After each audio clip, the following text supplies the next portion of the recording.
This summer, meet the magical mermaid at VGP Marine Kingdom from April 12th till May 31st, 2024. Karnataka மாநிலத்தில் முதல்கட்ட மக்களவைத் தேர்தல் வரும் 26ஆம் தேதி நடைபெறவுள்ளது. இந்நிலையில் அம்மாநிலத்தின் தேர்தல் கள நிலவரம் குறித்த ஒரு பார்வை இதோ. கர்நாடக மாநிலத்தில் மொத்தம் 28 மக்களவை தொகுதிகள் உள்ளன. அதிக தொகுதிகள் கொண்ட மாநிலங்கள் வரிசையில் 8வது இடத்தில் கர்நாடகா உள்ளது. இம்முறை இங்கு இருமுனை போட்டியாக தேர்தல் களம் அமைந்துள்ளது. இங்கு பாஜக இம்முறை மதச்சார்பற்ற ஜனதா தளத்துடன் கூட்டணி அமைத்து போட்டியிடுகிறது. பாஜக 25 தொகுதிகளிலும் மதச்சார்பற்ற ஜனதா தளம் 3 தொகுதிகளிலும் போட்டியிடுகின்றன. மாநிலத்தில் ஆளுங்கட்சியாக விளங்கும் காங்கிரஸ் அனைத்து 28 தொகுதிகளிலும் போட்டியிடுகிறது. கடந்த ஆண்டு நடந்த சட்டப்பேரவை தேர்தலில் காங்கிரஸ் 135 தொகுதிகளில் வெற்றி பெற்று பாஜகவிடமிருந்து ஆட்சியை கைப்பற்றியது. பாஜக 66 இடங்களை மட்டுமே வென்றது. பேரவைத் தேர்தல் முடிந்து 11 மாதங்களிலேயே மக்களவைத் தேர்தல் நடைபெறுவதால் மக்கள் முடிவு என்னவாக இருக்கும் என்ற எதிர்பார்ப்பு எழுந்துள்ளது. ஆட்சிக்கு வந்து குறுகிய காலத்திலேயே 5 முக்கிய வாக்குறுதிகளை நிறைவேற்றியதை மையப்படுத்தியும் மோடி ஆட்சியை விமர்சித்தும் காங்கிரசின் பரப்புரை அமைந்துள்ளது.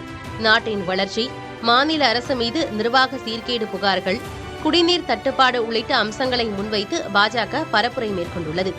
மத்திய அமைச்சர் பிரகலாத் ஜோஷியை தாழ்வாட் தொகுதியில் பாஜக களமிறக்கியுள்ளது. பாஜக கூட்டணியில் 3 முன்னாள் முதலமைச்சர்கள் களம் காண்கின்றனர்.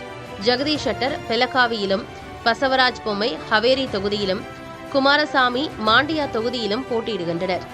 முன்னாள் பிரதமர் தேவகவுடாவின் பேரன் பிரஜ்வல் ரேவண்ணா ஹசன் தொகுதியில் களம் காண்கிறார். மைசூரு அரச குடும்பத்தைச் சேர்ந்த யதுவீர் கிருஷ்ணதத்த உடையார் மைசூருவில் களம் காண்கிறார்.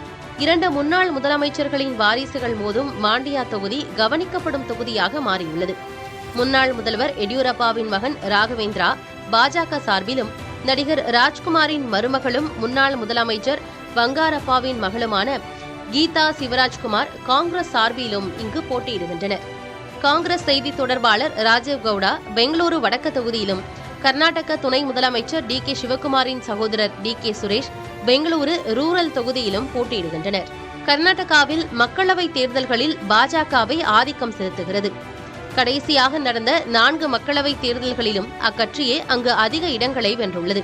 2009 தேர்தலில் பாஜக 19 இடங்களிலும், காங்கிரஸ் 6 இடங்களிலும், மதச்சார்பற்ற ஜனதா தளம் 3 இடங்களிலும் வென்றன. 2014 தேர்தலில் பாஜக 17 இடங்களிலும், காங்கிரஸ் 9 இடங்களிலும், மதச்சார்பற்ற ஜனதா தளம் 2 தொகுதிகளிலும் வெற்றி பெற்றன.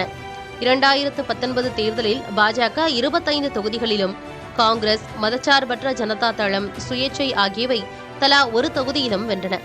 கடந்த முறை நடைபெற்ற மக்களவைத் தேர்தலில் கர்நாடகாவில் மோசமான தோல்வியை சந்தித்த காங்கிரஸ் அடுத்த 4 ஆண்டுகளில் சட்டப்பேரவைத் தேர்தலில் அமோக வெற்றி பெற்று ஆட்சி கட்டிலில் அமர்ந்தது. மறுபுறம் மீண்டும் அரியணையில் அமர கர்நாடகாவில் இருந்து கணிசமான தொகுதிகளை வென்றெடுக்க வேண்டிய கட்டாயத்தில் பாஜக உள்ளது. இந்நிலையில் கர்நாடக மக்களின் ஆதரவு யாருக்கு என்பது மிகவும் எதிர்பார்ப்பை ஏற்படுத்தியுள்ளது.